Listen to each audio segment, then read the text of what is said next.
week 3 of this semester, and today we'll be looking at the pointers, array, and other stuff. All right. So a pointer is a variable that stores the memory address of another variable. So you declare a pointer using an asterisk and use the AND operator to assign an address. Accessing the value stored at that address is called dereferencing. So dereferencing is when you access the value stored in the address of a pointer. So maybe something like the int value. So let's say int val is equal to 22. Then your semicolon. Then you do int asterisk. Then pointer ptr is equal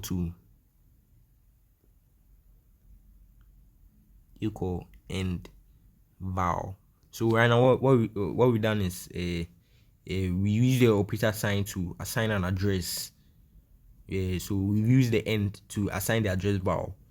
So if we want to dereference it, what we'll do is cout, then you do a asterisk, then you do pointer, then you do your semicolon. So that's how we use pointers. So you initialize them, you declare them by the address. Then when you're done, you dereference it, and we have special pointers like null, wild, dangling, and void pointers. So pointers come in different forms. The null pointers, they point to nothing. The void pointers are sort of agnostic. That type. And the wild pointers are initialized. And dangling pointers refer to freed memory. So we also have references. So a reference is an alias to another variable. Once it always refers to the original variable. They are useful in functions for modifying values directly. So as I did with the pointer to explain to you, that's exactly the same thing I did over there. So int x equal I'm going to be saying the code. So it's int x equals to 10 semicolon. Then exactly as to do with the pointers, you do int with the operator sign of m, and ref is equal to x. So when so the reference is equal to 20. Yeah, that's how you want to put your references. And then we also have arrays. So an array store multiple values of the same type. Indexing starts from 0, and you can access values using the subscript. Using this subscript. Sorry. Here, using this subscript operator. So arrays can be single, 2, or even 3-dimensional. So those are the examples of dimensions you can have for arrays. So multi-dimensional arrays. So 2-dimensional arrays represent tables or matrices. You can even go further with 3D arrays for complex data organization. So example, something like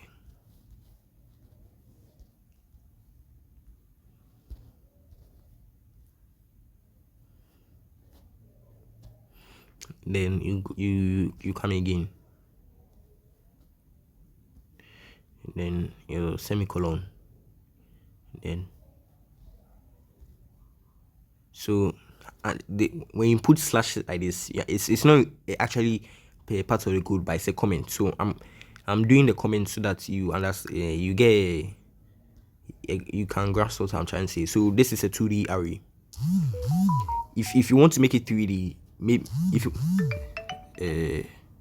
sorry, if you want to make it 3D, then maybe you say 4 4 3, 4 inside those operational operator sets. Yeah, so that will make it 3D. So you make three figures of it.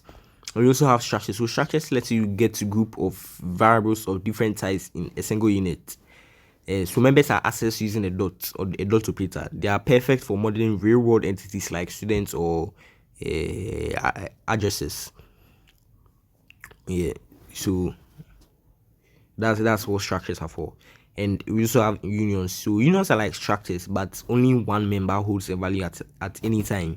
Their memory are efficient but tricky, and changing one value overrides the others. So, so with unions, so it's unified. So if you change one, everything changes. But it's a bit tricky than the structures. So usually people go for structures.